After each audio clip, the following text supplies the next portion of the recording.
6 that the CET must still be delivered in accordance to the principle and requirements document that exists. This does require that you do need to upload a session prior for it to be delivered.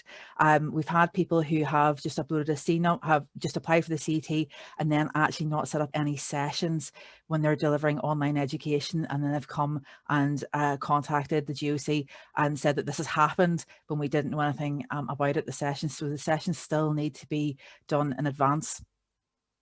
And anything else that was in existence in the principle and requirements document, you still obviously need to do a declaration, you still need to upload.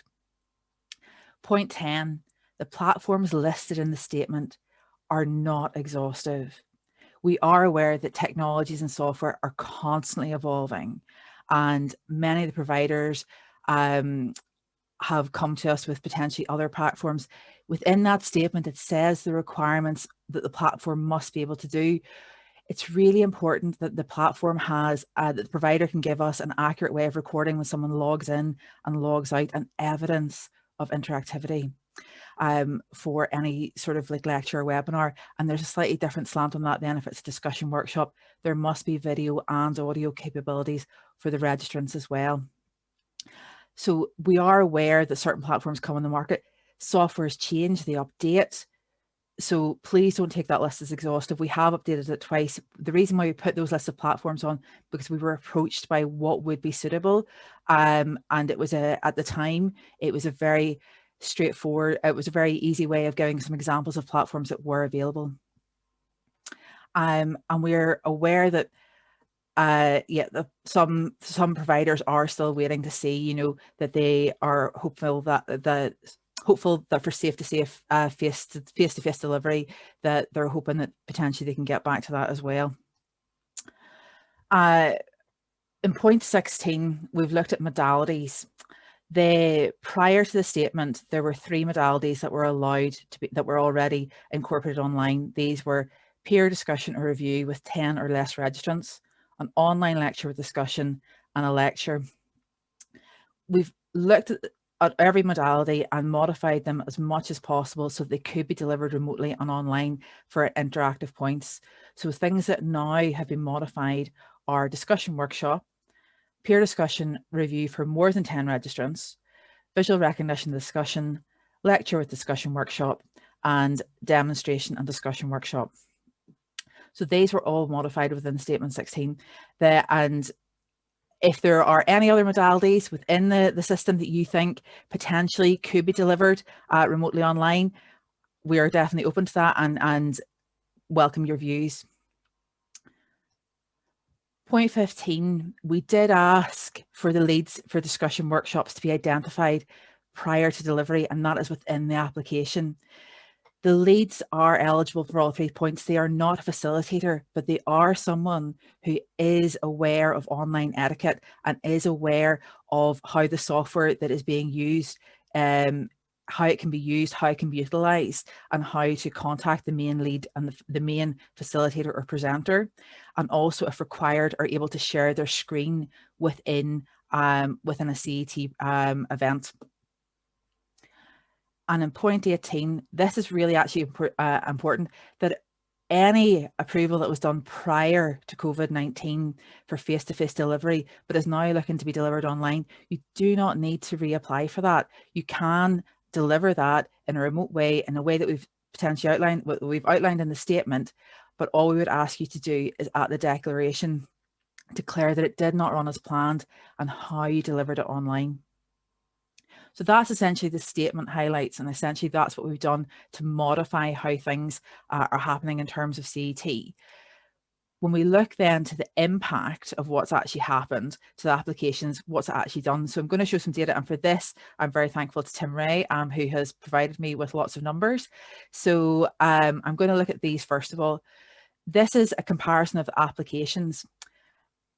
What we've got here, instead of just comparing to last year, to year 1 in the cycle, it's really important that we look back at year 1 and year 2 of the cycle. So we've got cycle 5 and cycle 4 figures up here.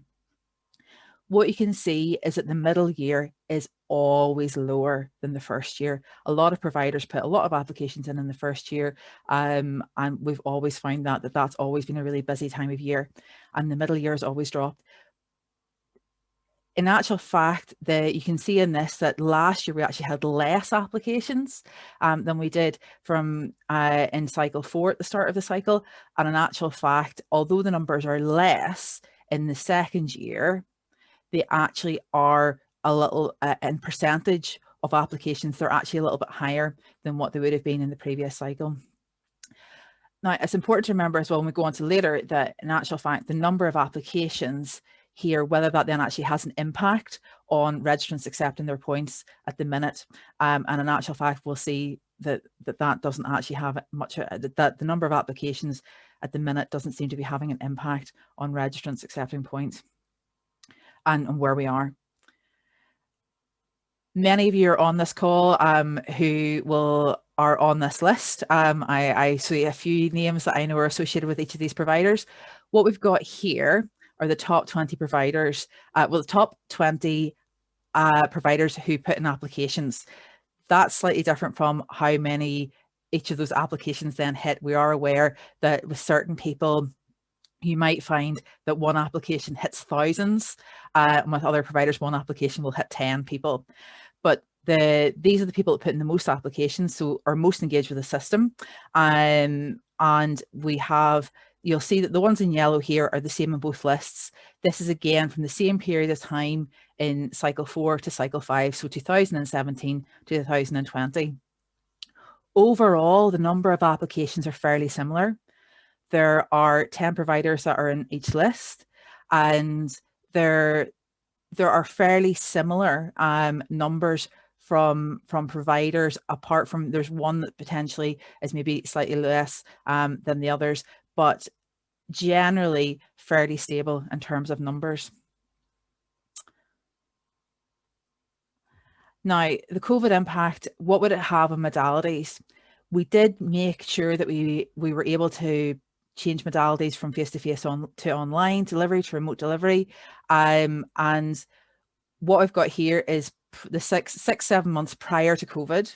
And then since COVID's actually happened, the number of applications, the number of CET that's been approved. And there is a significant decrease, but again, it's a bit unfair to compare again, cycle 1 to the middle to this point in time. So I've actually added here the 2017 comparison as well. And yes, it is still less, but it is a bit more comparable now. And we can see that the biggest drop off has been in lectures with the option to stream, and discussion workshops. Now, there's been a noticeable increase though in recorded lectures. There's been a noticeable increase in online peer discussions as well. But what's interesting here is the CET that's approved, so 766, if you remember the number from the bottom of the slide I'll go back to, that the number of applications at the minute, the CET that's been approved at the minute, is 565 for this year. So in actual fact, the top 20, the 20 most common providers are actually doing the most amount of CET, or providing the most amount of CET. We are aware that potentially smaller regional events that would previously have happened face-to-face with smaller providers may be significantly impacted at this moment. So where are the registrants? Are they actually then lagging behind? Have they engaged significantly? In terms of the general points accepted in comparison to 2020 to 2017, they are fairly well on track. In fact, things are maybe slightly leveling off now. It is something that is being monitored on a monthly basis to see if the trend flattens or plateaus with the 2020 registrants. And that's the same with specialty points, where we can see that, again, the number of specialty points accepted in 2020 versus 2017, in actual fact, the gradient there is fairly similar at the minute. Where are they all overall? And this, the primary part of this point is potentially if you're a provider, maybe where you want to target CET or target education. This is where we are. Again, we're comparing this to 2017 to 2020. And in actual fact, everybody is broadly on track in comparison to the last cycle. This again is being closely monitored. And you can actually see that the competencies met for are all fairly similar. The points requirement is fairly similar. The specialty points being met. The CLOs is potentially the one that's maybe slightly different, but other than that, and the therapeutics again, the specialty points, maybe that's potentially something that could be targeted. But in terms of interactive points, again, the optoms actually in this at this point in time are a little bit higher, but everybody else is fairly similar. But again, there's not a significant difference really here. And in terms of meeting all the requirements, again, these are fairly similar in terms of that. Peer review, some people have been really worried about peer review. And again, we're actually very much on track for where we would be previously in a previous cycle. We are aware that things can change. And again, like I say, it's being monitored. So just to finish with, I'm going to have a wee look at the competencies. And I don't think there's any surprises here. As an optom myself, optical appliances, binocular vision, they're always the two that seem to be the ones that everybody seems to struggle to get or find.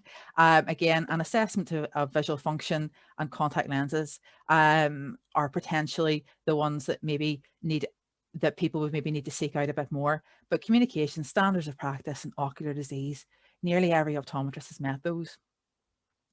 And therapeutics, again, no real surprises. It's a bit of a mixed bag. Again, knowledge and options generally fairly well met, and a few others again that are just going to be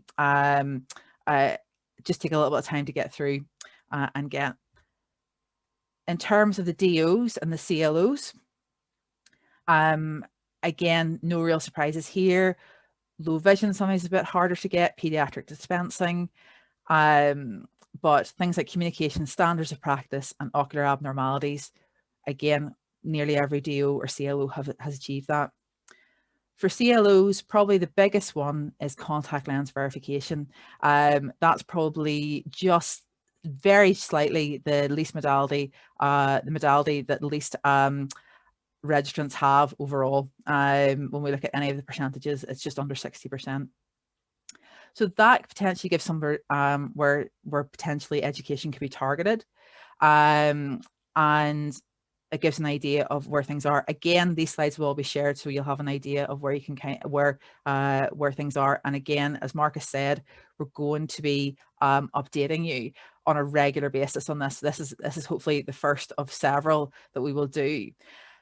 So in summary, registrants are still on track to currently to previous years for all the aspects of CET. It is being closely monitored. The previous are slightly down in comparison to previous years by smaller providers. And like I say, we plan to keep you updated, and I am more than happy to start to have a look at any questions if there are any, and I will stop sharing my screen. Thanks, Kathy. I'm just going to stop.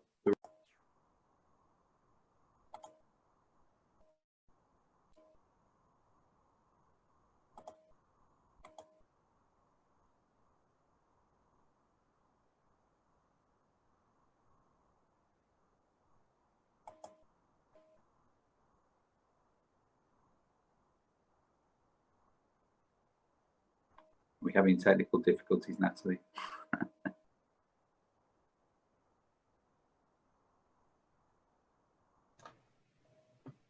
Okay, can everyone see the presentation? No? Just 1 second. I think I'm having issues with screen sharing. There we go. Can everybody see that okay? Yep.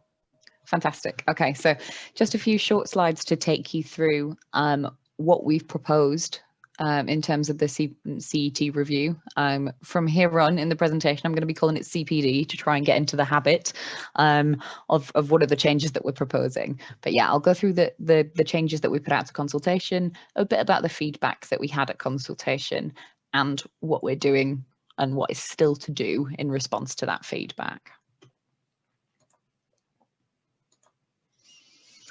So just a reminder as to the original proposals that we put forward for consultation. Probably the headline one is to change the name, as I've said, to CPD, to reflect the fact that it's more of a continuous learning experience, or intended to cover a more continuous learning experience, rather than the foundations of education that we would expect our registrants to have. The second, and probably the most crucial in terms of educational content delivery, is around the underpinning. So obviously currently we have the standards of competence for education as the underpinning for the scheme, and therefore those are the criteria that registrants have to complete CPD against. We are moving towards the standards of practice as an underpinning for CPD, for learning, which we are hoping will free up the system, allow registrants more choice and more control over the learning that they undertake, and mean that we can incorporate more of a holistic view of learning into optical education. Added to that is we're introducing domains. So the standards of practice are 19-fold rather than having 19 distinct competencies, for want of a better word, or criteria that registrants have to meet. We've grouped them into domains, into 4 domains, one of which covers clinical practice. So that's to make sure that registrants have a broad approach to their learning and can cover various skills without the risk of de-skilling in important areas. Changes to the approval system, I imagine, will be of interest to many people on this webinar. We are looking to move towards approval of the provider rather than of the individual event. I hear some of you a bit nervous about that, and some of you sighing with relief that you won't have to have every event individually approved. But essentially, this is a risk-focused approach that we're taking. We know that our providers do provide excellent quality education with consistently good feedback.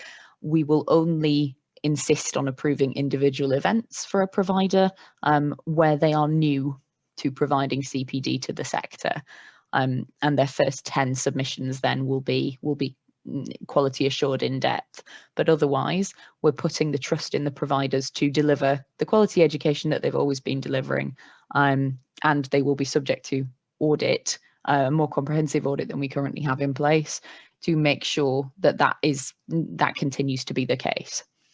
I'll come back on to audit a bit more in a minute. Reflection is the biggest change in registrants' eyes, and I will talk about that in terms of feedback to the consultation. But effectively, we are looking to mandate a reflective practice exercise for all our registrants that is based on their CPD plan. So we'd intend for them to undertake the reflective exercise either midway through the cycle or at the end of the CPD cycle. We'd want them to do that interactively, so with a peer, and we would expect that those registrants who already undertake a similar reflective exercise as part of an obligation under the under GOS contracts or under NES or things like that, would be able to utilise the exercise that they've already undertaken to fulfil this requirement. So they're not having to reinvent the wheel or kind of duplicate content in order to meet that requirement.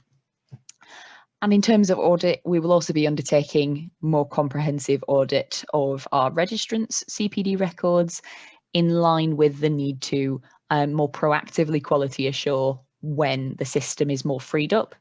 It kind of makes sense that if registrants are having more control over the CPD that they undertake, we need to make sure that they're not abusing that privilege. And so we're introducing certain audit requirements to be able to delve into that and make sure that everybody is undertaking learning as they should be. What's staying the same? Quite a lot, to be honest. The points requirements across the entire cycle, and the cycle duration will remain 3 years as it has been. The points requirements will remain the same for all registrants, including the need for interactive points. So we're still expecting a minimum amount of interactive points to be obtained per cycle. Specialists will also have the same requirements and be required to undertake a certain minimum of points in their specialty. Registrants will still need to plan learning for the cycle, Currently, that seems primarily to be done via the scope of practice document at the start of the cycle, but we will make that explicit link between a CPD plan and the reflective practice exercise. And that is something that we do intend to provide supportive material for registrants around completing, so that the more nervous about it or the more unsure have clear parameters in which to work. We're also keeping the peer review requirement for optoms, therapeutics and CLOs, although we are planning to change the name because it's not necessarily consistent with what's used across the healthcare sector more generally. So answers on a postcard as to what that name will be at the moment, but we will let you know as soon as we make a decision on that. We undertook consultation on our proposals for 12 weeks over the summer. We adopted a mixed methods approach using quantitative and qualitative questions and data. We got quite a good response rate, which we weren't expecting necessarily given the pandemic and the pressures that's placed on people. So massively grateful to anyone that did respond. We had 484 responses to our online survey from a variety of stakeholders, including providers. And our research partner undertook in-depth interviews and focus groups with specific groups of registrants, including providers and the current approvers as well. Feedback that we got was broadly positive, which is a relief all round. Changes to the name from CET to CPD were received most positively, with 95% of respondents saying that the change of name would have a more positive impact than it would a negative one. That positive impact seems to stem from a keenness to align with other healthcare professions, and so that in interdisciplinary environments, learning can be recognised and acknowledged in that way. But the other changes were seen quite positively too.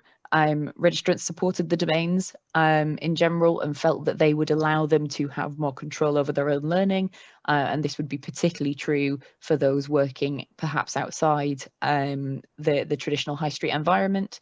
So people, those registrants working in hospitals, community clinics, that kind of thing, seem to be the most excited about having that flexibility over their learning.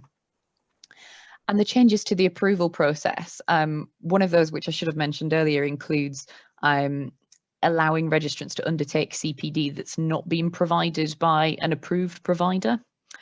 And again, that was very positively received by registrants. For a long time, they felt that the learning that they undertake that's not necessarily provided by a GOC registered provider is just as valuable.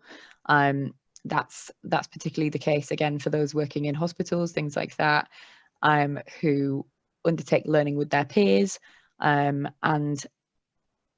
undertake specialist qualifications, things like that. Undertaking a CLO qualification, for example, or a therapeutics qualification could now count towards a registrant's CPD total, which was very positively received. There is the strong underlying feeling accompanying all this that clear communication to all stakeholders and support in what is actually required in understanding the expectations placed upon them will be absolutely key to success and key to keeping the compliance levels either the same as they are now or improving them. And so our comms team have quite a job on their hands to make sure that we are communicating the changes that we want to make properly, but also that registrants and other stakeholders alike have access to those supporting materials so they can take them away and digest the requirements properly. Following that feedback, because it was so broadly positive, we've kept most of our proposals pretty much the same, with a couple of tweaks in response to feedback that we received. So particularly in light of the pandemic, what it's taught us is that kind of distance modalities obviously prove to be quite a valuable source of learning, but also that shorter CPD sessions can really be of benefit to registrants, particularly those that are time poor, and it's a good way to get people involved in learning without necessarily having to invest a massive amount of time in it. And so we're considering shorter CPD sessions being eligible for points. So that would be fractional points, with a 30-minute session being the minimum, and anything between 30 minutes and an hour would be eligible for half a point. Non-approved CPD, so that CPD that's provided, that learning that's provided by non-GOC registered providers, we've been asked to consider giving it fewer restrictions in terms of design. So one of the proposals that we'd put forward at consultation was that CPD, in order to be counted towards a registrant's points total, ought to be designed specifically for healthcare professionals. We got quite a lot of feedback in relation to that specific point, and evidence provided from registrants and other stakeholders alike that valuable learning doesn't necessarily have to come from within healthcare. And if we think about the amount of our registrants that are involved in more kind of leadership and business focused activities, not all of these will come from healthcare, and many of them will be valuable. So we are opening that up further, more in the spirit of the changes that we're making. A last one that we're tentatively proposing at this point, and it's something that may come in the near future or a bit further, is an extension of peer review to dispensing opticians. So this is something that we considered as part of the original concepts and principles consultation we undertook in 2018, when we were still thinking about what perhaps form a new CPD scheme might take. And at that point, that was shelved for various reasons, and we decided not to focus upon it. We did, however, receive a lot of unprompted feedback as part of this consultation, demonstrating a real keenness for that peer review to be extended. It would require legislative change in order to achieve it, but it is something that we are, because of that unprompted outpouring of support, we are considering how we might implement it in the future. Because it requires legislative change, it might take a bit longer to put into effect, but it's something that we're going to consider when we consult on changes to our CET rules towards the end of this year.